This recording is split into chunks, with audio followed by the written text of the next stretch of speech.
Hello students, आज हम पढ़ेंगे पर्वत प्रदेश में पावस। पर्वत मतलब पहाड़ों में, पावस मतलब वर्षा ऋतु, पहाड़ों में वर्षा ऋतु। इसके पहले इसको एक्सप्लेन करने से पहले मैं कवि के बारे में थोड़ा सा बता दूं। इसके कवि हैं सुमित्रा नंदन पंत जी। इनका जन्म 20 मई 1900 को उत्तराखंड के कौसानी अल्मोड़ा में हुआ था। इन्होंने बचपन से ही कविताएं लिखना शुरू कर दिया था और ये जब मात्र 7 साल के थे तो अपनी कक्षा में उन्होंने काव्य पाठ किया था, जिसमें उनको पुरस्कार मिला था। 1915 से ये फिर स्थायी रूप से साहित्य का सर्जन करने लग गए थे। सरकार ने इन्हें पद्म भूषण सम्मान से अलंकृत किया और हिंदी के पहले ज्ञानपीठ पुरस्कार के भी विजेता हुए। पहले ज्ञानपीठ मतलब सबसे पहला ज्ञानपीठ पुरस्कार सुमित्रा नंदन पंत जी को मिला।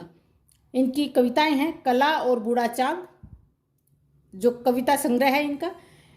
इसको 1960 में साहित्य अकादमी पुरस्कार से सम्मानित किया गया और 1969 में चिंदबरा संग्रह पर ज्ञानपीठ पुरस्कार इनको मिला। इनका निधन 28 दिसंबर 1977 को हो गया और इनकी प्रमुख कृतियां थी वीणा, पल्लव, युगवाणी, ग्राम्या और श्रवण किरण और लोकायतन। ये इनकी प्रमुख कृतियां रही हैं। क्योंकि ये पहाड़ के थे, अल्मोड़ा के थे, इसलिए इन्होंने कविता में वर्षा ऋतु, जब पहाड़ों में वर्षा ऋतु होती है तो क्या दृश्य होता है उसका इन्होंने वर्णन किया है। पहले इन्होंने जब वर्षा आती है तब कैसे पहाड़ दिखते हैं और जब वर्षा रुक जाती है तब पहाड़ों पर क्या दृश्य रहता है, दोनों ही प्रकार से व्याख्या की है।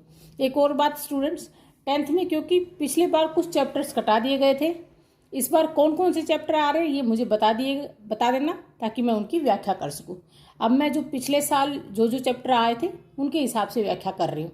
ओके, चलिए शुरू करते हैं। चलिए स्टूडेंट्स, आप पैराग्राफ शुरू करते हैं। पर्वत प्रदेश में पावस। पर्वत प्रदेश मतलब पहाड़ों में, पावस मतलब वर्षा ऋतु।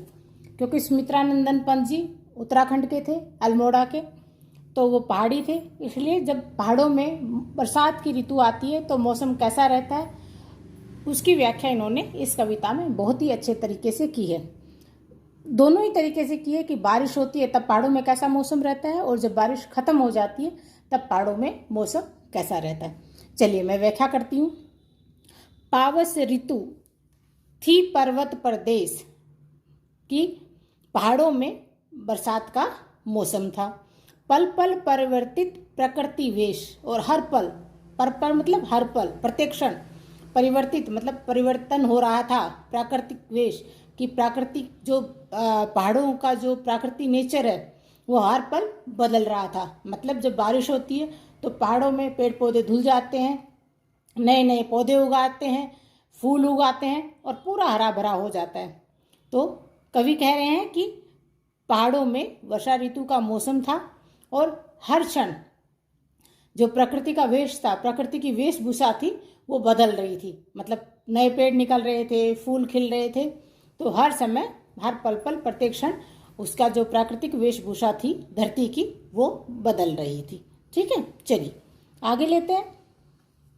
मेखलाकार पर्वत आपार। अब पहाड़ों में क्या बता रहे हैं कि करघनी के समान बहुत सारे, अपार मतलब बहुत सारे पहाड़ हैं। अपने सहर्ष दृग सुमन फाड़। अपने मतलब अपने, सहर्ष मतलब हजारों, दृग मतलब आँख होती है, सुमन मतलब फूल, फाड़ मतलब खोल कर।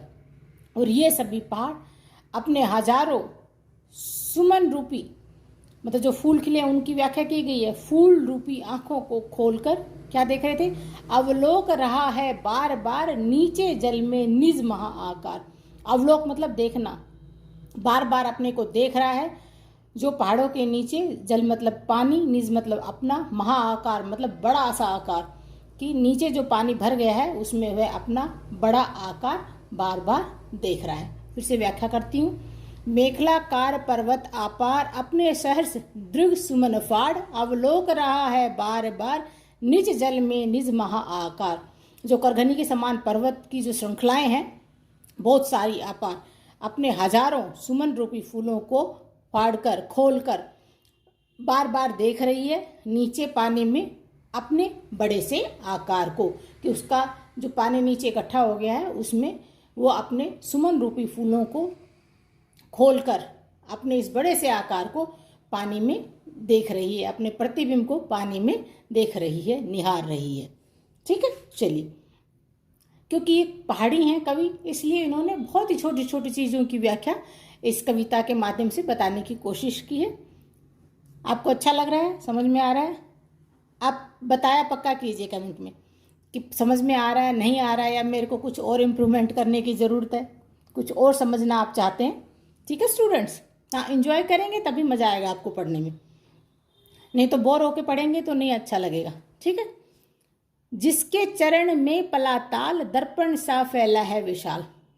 अब जिसके चरणों में पलाताल, चरणों मतलब पैर, पला मतलब पनपना, और ताल मतलब तालाब, दर्पण मतलब आईना, फैला विशाल मतलब बड़ा।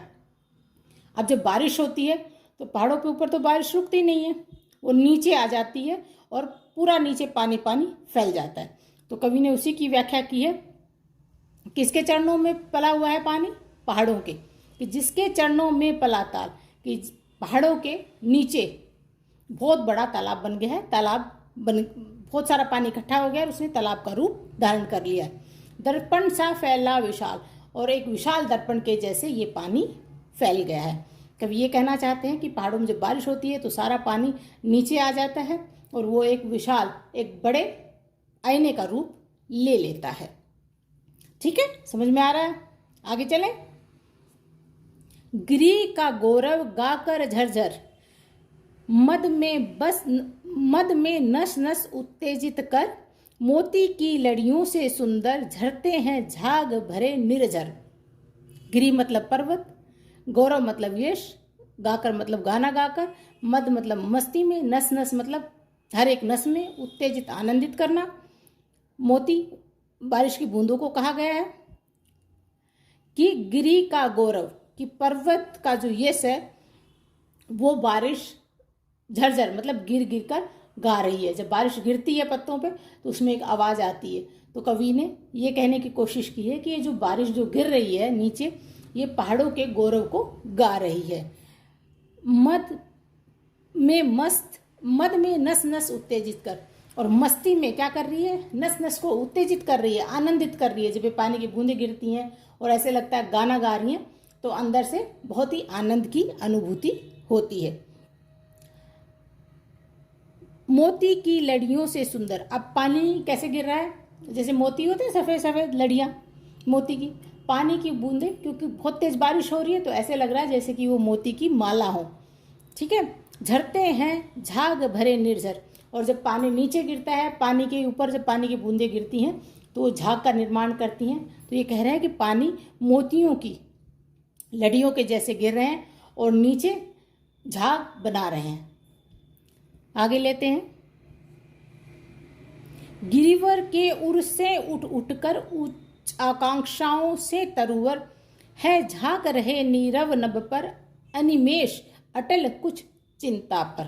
तो इसमें कवि क्या कह रहे हैं कि जो गिरिवर मतलब पर्वतों के, उर मतलब हृदय, उठकर मतलब खड़े होकर, उच्च आकांक्षाओं ऊंचे उठने की इच्छाएं, तरुवर पेड़, नीरव शांत, नभ आकाश, अनिमेष एकटक लगातार देखना, अटल मतलब बिना हिले, लेकिन चिंता पर कुछ चिंतित भी हैं। तो क्या कह रहे हैं कवि? कवि कह रहे हैं कि पहाड़ों के हृदय से निकलकर मतलब नए पौधे उग गए हैं। पहाड़ों से जब नए पौधे निकलते हैं तो ऐसे माना जाता है कि वो पर्वत के हृदय से निकल रहे हैं। तो पहाड़ों के हृदय से निकलकर तरुवर वृक्ष कैसे निकले? कुछ ऊंची आकांक्षाएं लेके, कि पहाड़ों के हृदय से वृक्ष निकलने आए हैं और उनकी कुछ ऊंची आकांक्षाएं हैं। पेड़ पौधों की क्या ऊंची आकांक्षाएं होंगी आप बताइए? कि मैं खूब बढ़ूं, खूब ऊपर उठूं और आसमान को छू लूं। ऐसी इन पेड़ों की भी आकांक्षाएं हैं, ये कवि बताने का प्रयास कर रहे हैं। है झांक रहे नीरव नभ पर, और किसकी ओर देख रहे हैं? जो शांत आकाश है उसको झांक रहे हैं, उसको देख रहे हैं। अनिमेष एकटक लगातार, अटल बिना हिले, लेकिन कुछ चिंतित भी हैं, कुछ उनको चिंताएं भी हैं। चलिए फिर से लेते हैं। गिरिवर के उर से उठकर, पहाड़ों के हृदय से निकलकर, ऊंची आकांक्षाओं को लेकर पेड़ निकले हैं। वो शांत आकाश को झांक रहे हैं लगातार बिना हिले, लेकिन उनके मन में कुछ चिंताएं भी हैं। आगे उठ गया। अब ये जो पैराग्राफ है आगे, ये तो पूरा बारिश का बताया गया है। जब बारिश होती है तो क्या माहौल रहता है, लेकिन जब बारिश खत्म हो जाती है तो पहाड़ों पर कैसा रहता है, अब कवि उसकी व्याख्या कर रहे हैं। उठ गया अचानक लो भूधर, फड़का अपार पारद के पर। अब क्या कह रहे हैं कि बारिश जब रुक जाती है तो क्या होता है कि देखो पहाड़ ऐसे लग रहा है जैसे उठ गया हो। क्या होता है कि नीचे जब बारिश होती है, कोहरा होता है, तो ऐसे लगता है कि कोहरे ने पहाड़ को ऊपर उठा लिया है। फड़का अपार पारद, पारद जैसे सफ़ेद सफ़ेद होता है, ऐसे वो फोग इकट्ठा हो गया है और ऐसे लगता है कि उन्होंने पहाड़ों को उठा लिया है और उसके पर निकल आए हैं, पंख निकल आए हैं, बहुत सारे पंख निकल आए हैं। तो जब बारिश खत्म होती है तो ऐसे लगता है कि पहाड़ ऊपर उठ गए हैं और जो पारद है चमकीला सुनहरा सफ़ेद वो निकल आया है, उसके पंख निकल आए हैं और उसने पहाड़ों को ऊपर उठा लिया है। अब आगे कवि क्या कह रहे हैं कि रव शेष रह गए हैं निर्झर, है टूट पड़ा भू पर अंबर। जब बारिश रुक जाती है तो क्या रहता है, एकदम शांत माहौल हो गया है। रव शेष रह गए हैं निर्झर, कि अब बिल्कुल शांत माहौल है, ठीक है, बारिश रुक गई है, सिर्फ आवाज़ें आ रही हैं थोड़ी बहुत, ठीक है। रव शेष रह गए निर्झर मतलब बारिश रुक गई है और बस अब आवाज़ें ही शेष रह गई हैं, सिर्फ आवाज़ें ही आ रही हैं, लेकिन बारिश नहीं हो रही है, बारिश रुक गई है टूट पड़ा भू पर अंबर। और जब बारिश रुक जाती है तो खूब सारे वो बादल बन जाते हैं, तो ऐसे लग रहा है कि जैसे भू मतलब भूमि पर, अंबर मतलब आकाश, कि जैसे भूमि पर आकाश आ गया हो या आकाश उतरकर नीचे पृथ्वी पर आ गया हो। बारिश रुकने के बाद क्या हो गया, कह रहे हैं सिर्फ अब आवाज़ ही रह गई है, बारिश बंद हो गई है और ऐसे लगता है जैसे धरती पर आकाश उतर आया हो, आकाश आ गया हो। धस गए धरा में स भय शाल, उठ रहा धुआं जल गया ताल। अब कैसे हो गया, क्योंकि चारों तरफ कोहरा है तो कैसा लग रहा है कि धस गए धरा में स भय शाल। शाल पेड़ होते हैं पहाड़ों पे अनेक तरह के पेड़ होते हैं, देवदार के होते हैं, शाल के पेड़ होते हैं। तो इसमें शाल के पेड़ों के बारे में बताया गया क्योंकि अल्मोड़ा में शाल के पेड़ होते हैं, ठीक है। कवि अल्मोड़ा से हैं तो कह रहे हैं कि डर से, सैब है मतलब डर से, शाल के पेड़, धरा मतलब धरती पर, धस गए हैं, छुप गए हैं क्योंकि कोहरा हो गया है और वो पेड़ ढक गए हैं। तो ऐसा लग रहा है कि जैसे शाल के पेड़, सैब है मतलब डर से, धरा मतलब धरती में, धस गए हैं, अंदर छुप गए हैं। उठ रहा धुआं जल गया ताल।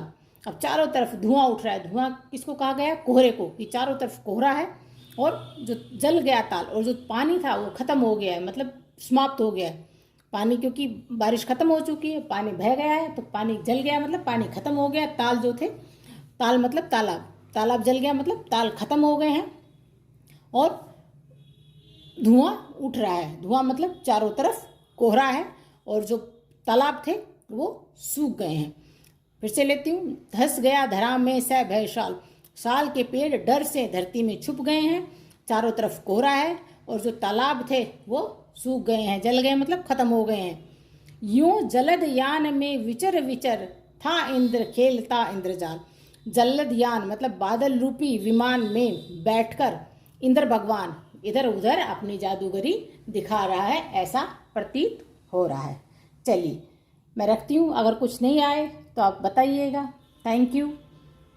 एक बार इसको पढ़ लीजिएगा, कुछ भी प्रॉब्लम हो तो मुझे कमेंट सेक्शन में ज़रूर बताइएगा। Okay students, bye.